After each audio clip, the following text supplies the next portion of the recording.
446 prophéties. Les sorcières sont associées à des forces négatives qui provoquent une catastrophe. Catastrophe.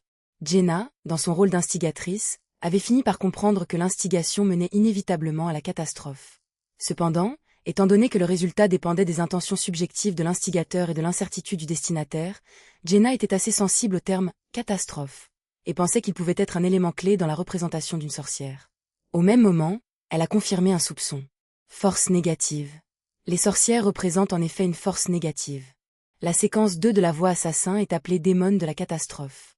Cela signifie que même au niveau demi-dieu, la catastrophe est cruciale. Jenna hocha légèrement la tête et s'approcha de la porte de la salle d'activité. Elle tourna le bouton sur le mur, ce qui fit que les appliques murales à gaz émettaient une lumière plus faible. Après avoir fait la même chose pour les 4 appliques à gaz, la pièce est devenue plus sombre. La faible lumière se mêlait aux ombres, créant une atmosphère de terreur imminente. Franca a inspecté la pièce, sa curiosité piquée lorsqu'elle a demandé « Essayez-vous de créer une atmosphère sombre, terrifiante et inquiétante ?» Jenna a souri et a dit « Les sorcières n'apparaissent-elles pas toujours dans de tels décors dans diverses pièces de théâtre et romans ?» Comme on l'attend d'une véritable apprentie actrice, a félicité Franca Jenna, un sentiment de fierté grandissant en elle. Elle aussi avait rapidement compris l'essence de la représentation d'une sorcière. Elle avait même essayé de concocter des potions sombres pendant un certain temps, même si cela n'était rien en comparaison du travail des apothicaires. Dans la pièce sombre et faiblement éclairée, Jenna retourna vers le veau. Elle se pencha légèrement en avant, et d'une voix grave, murmura 2 mots de la langue Hermès, « Sa grâce ». Rien ne s'est passé. Devant la porte, Lumian rit, reconnaissant l'engagement de Jenna envers son rôle. Elle savait qu'elle n'avait pas les pouvoirs conférés par l'inévitabilité et qu'elle ne pouvait pas utiliser le sort simplifié de création animale. Pour représenter une sorcière de manière convaincante, elle devait suivre un processus prédéterminé. Lumian éleva la voix, imitant la grandeur de Thermiboro, ressemblant à une entité cachée répondant à une sorcière récitant une incantation inquiétante. Sa grâce. Dans la salle d'activité, une obscurité inquiétante a enveloppé la zone, provoquant l'ouverture de la peau de vache brune, révélant Bouvard Pompero. Il était vêtu uniquement d'une chemise blanche, d'un pantalon noir et de chaussettes sombres. Ceci accompli, Lumian continua jusqu'à atteindre l'entrée du 20 rue de la Terrasse. À travers la vitre de l'oriel, il regardait la bruine qui semblait se confondre avec la nuit. Jenna s'accroupit et posa sa main droite sur le front de Bouvard. De sa paume, des flammes noires ont émergé, s'infiltrant dans la liaison de l'organisation cinéraire. Ces flammes ne crépitaient pas mais engloutissaient Bouvard comme de l'eau d'encre. Après plus de 10 secondes, le corps de Bouvard se convulsa violemment. Quelques instants plus tard, son corps s'est détendu et une odeur d'incontinence flottait dans l'air. Il avait perdu la vie. Habillée en mercenaire, Jenna examina sa tenue avec insatisfaction. Elle se leva et tendit la main à Franca. Franca a compris qu'elle agissait comme une sorcière mystérieuse et puissante, alors elle lui a tendu une bouteille de concoction prophétique. Jenna fit à nouveau une génuflexion et versa la potion dans la bouche de Bouvard. Le liquide sombre, bouillonnant de lumière noire argentée, coula dans la bouche du cadavre et s'y attarda. Une légère rafale de vent a soufflé et la faible lumière de la lampe murale à gaz a pris une légère teinte bleue. Sentant ce changement familier, Lumian savait que Bouvard était désormais complètement sans vie et que le pouvoir de la bénédiction était revenu à sa source. Ainsi, il s'est détourné de la porte, a dépassé Anthony Reed et rentré dans la salle d'activité. Avalé. Le bruit du cadavre avalant le liquide parvint à ses oreilles. D'un bruissement, Bouvard se redressa. Son visage était mortellement pâle et ses yeux étaient devenus translucides et dénués de couleur.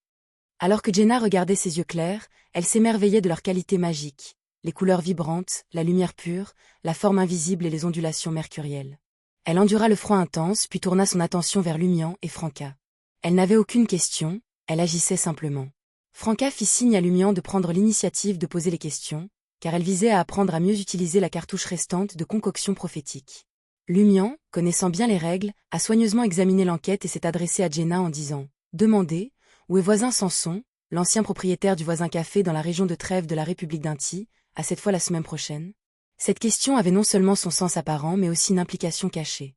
Si le cadavre de Bouvard ne pouvait fournir une réponse valable, ou si la réponse semblait anormale, cela pourrait indiquer que voisin Samson avait quitté le lieu où résidaient les puissants accordés, signalant peut-être une catastrophe imminente. Jenna hocha la tête et posa la question à la forme sans vie de Bouvard, sa voix grave et enchanteresse. Le visage pâle du cadavre, teinté d'une touche de vert foncé dans la faible lumière bleue, ouvrit la bouche et répondit en intisien, « Chambre 7. Salle 7. Si spécifique, mais il n'y a pas de description restrictive d'avant. » Lumian avait initialement imaginé que le cadavre de Bouvard serait comme le défunt qu'il avait utilisé précédemment, en utilisant une description plus large comme le quartier de la Princesse Rouge de Trèves. Cela pourrait restreindre la portée de l'enquête du Tarot Club. Cependant, Il ne s'attendait pas à ce que le cadavre de Bouvard révèle directement le numéro de chambre de voisin Sanson. Pour Lumian, cette réponse n'était pas aussi utile que le quartier de la Princesse Rouge. Il y avait d'innombrables chambres 7 à Trèves. Et si la salle 7 n'était pas à Trèves? Il n'était pas nécessaire de planifier un complot à Trèves. Bouvard est un bénéficiaire de la voie inévitabilité. Il possède le pouvoir du destin et la corruption laissée par le pouvoir de l'inévitabilité. Après que son cadavre ait consommé la concoction prophétique, il a dû en voir plus que la moyenne des défunts et le prévoir plus clairement. Est-ce pour cela qu'un tel changement s'est produit? Lumian marmonna intérieurement. Il a ensuite demandé confirmation. Demandez-lui où se trouve à cette heure-ci Puali de Roquefort du département du Dariège de la province du Riston dans la République d'Inti la semaine prochaine. Après avoir entendu le récit de la sorcière, le cadavre de Bouvard répondit d'une voix illusoire et éthérée. Chambre 12. Salle 12, salle 7. Madame Puali et voisin Sanson sont bel et bien au même endroit. Les puissants adeptes de ces cultes sont rassemblés à Trèves. Ils ne sont certainement pas là pour manger ou boire. Lumian hocha légèrement la tête et réfléchit rapidement à quoi demander ensuite. À partir des deux réponses, il devina vaguement que cela avait quelque chose à voir avec l'endroit où se trouvait le dieu maléfique. Le sort de prophétie semblait considérablement perturbé et était incapable de fournir des informations précises. Il ne pouvait que demander d'une autre manière. Quelques secondes plus tard, Lumian regarda Jenna et dit « Quand voisin Sanson quittera-t-il son immeuble actuel ?»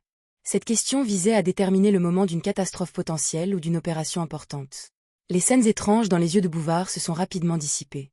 Après avoir entendu la question de Jenna, il ouvrit la bouche et répondit faiblement « De la pluie, de l'eau. » Soudain, les yeux de Bouvard s'ouvrirent brusquement et du sang jaillit d'eux, laissant derrière lui deux cavités noires et rouges contaminées.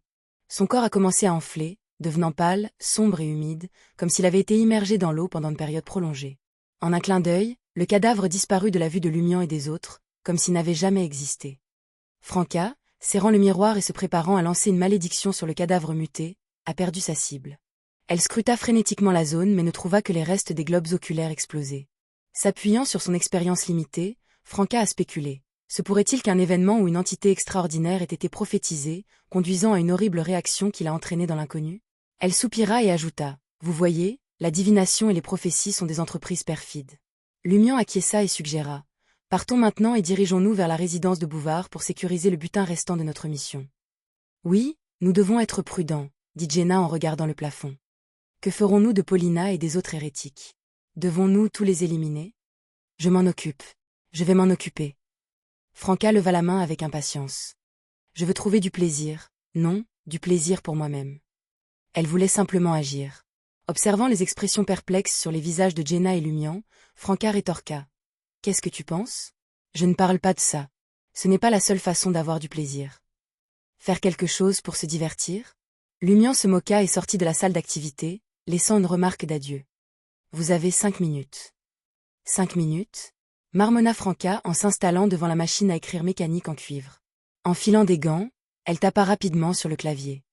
Peu de temps après, Paulina, le majordome et les autres qui étaient solidement liés avaient des notes attachées à eux. Les notes se lisent comme suit: « Nous sommes des hérétiques. Notre foi est en une entité connue sous le nom d'inévitabilité. Arrêtez-nous. Notre chef est voisin Sanson. Voisin Sanson et ses principaux subordonnés sont partis quelque part. On dit qu'ils vont rester 3 mois. Ils y sont allés il y a plus de 2 mois. J'ai régénération, prémonition de danger et arc électrique. S'il vous plaît, soyez prudents. » Après avoir collé les papiers, Franca a scanné les notes avec un sentiment de plaisir. Elle a ensuite tourné son attention vers Paulina inconsciente et a fait remarquer. La flexibilité d'un danseur pourrait vous aider à échapper aux cordes. Je ne peux que vous ajouter 2 couches supplémentaires d'inconscience. Avec cela, elle a enflammé le corps spirituel de Paulina avec des flammes noires, l'affaiblissant considérablement. Elle a suivi cela avec le sédatif de la Bliss Society. Applaudissez. Applaudissez. Franca frappa dans ses mains et quitta la pièce, laissant derrière elle des flammes noires qui brûlaient toutes sortes de traces.